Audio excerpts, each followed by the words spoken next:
Hi, everyone. I'm Vladimir G2. Thanks for joining us. A former lawyer is now the first person sentenced in special counsel Robert Mueller's Russia investigation.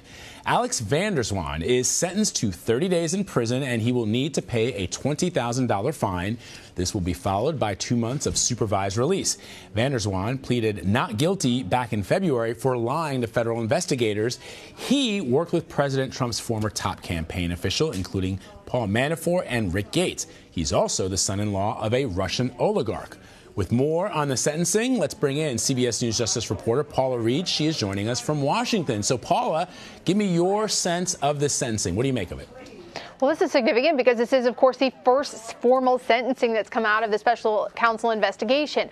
We know that at least 4 other people have entered plea agreements with special counsel, but those folks won't be sentenced until probably the end of this investigation, because those other 4 individuals, they've all agreed to formally cooperate as part of their plea deals. So Flynn, Manafort, Papadopoulos, Gates, they have all entered, not Manafort, they have all entered plea deals with the special counsel, saying that they will drop certain charges if in exchange the special counsel will receive some certain information from them, that they will help them, and they won't get their sentence until after the investigation is over. So what does this mean for Mueller's investigation? I mean, he is the first person to go down. What does it look like going forward? Well, going forward, this gives you a sense of the pace of this investigation. A lot of people are really surprised. At this point, the special counsel has actually charged about 22 people and entities so far. This is the first sentencing. Now, as for those other 22, there are some challenges. Many of those people are Russian nationals who will likely never be extradited and never be formally charged or sentenced. And some of those other people, as I noted, they've entered plea deals where they will not be sentenced until the end of the investigation. And then there's, of course, Paul Manafort, who's going to go through 1, maybe 2 trials, and that's how he'll be sentenced. I want to read to you a quote from Axios' Mike Allen, who wrote this morning. Mueller's, this indictment is a sneak peek at the level of sweep and color we can expect in a final report, and is a mammoth accomplishment just 9 months after Mueller was appointed. Do you agree?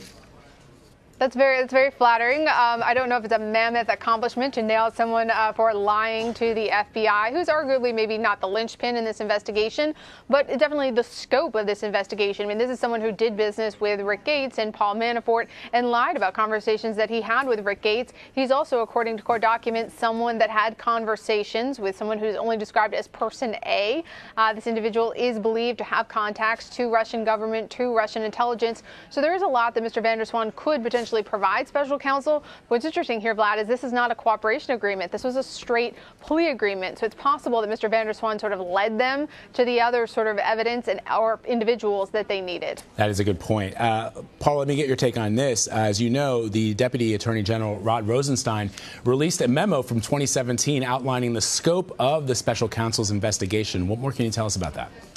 Well, in this memo, the Rod Rosenstein, he has to approve everything that the special counsel does. He's given them a mandate. He said, look, I'm giving you the power, the authority to investigate any Russian interference in the 2016 campaigns. But he has to rubber stamp and approve any sort of charges that they bring, any new direction that they go forward. And if you look at the date of this memo, it's about August 2017. That's shortly before we know the special counsel handed down several different indictments. And in this memo, specifically, Rod Rosenstein authorizes the special counsel to investigate Paul Manafort's any sort of interactions he had with the Russian government that could amount to interference in the 2016 campaign.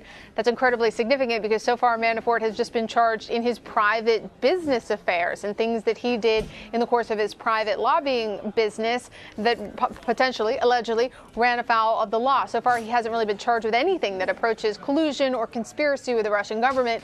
But it's interesting that the special counsel would kind of put this out there because it leaves open the question of whether or not there are more charges to come for Mr. Manafort. And I guess, so what does that mean for just the scope of this investigation and for Manafort's case? What are his lawyers saying?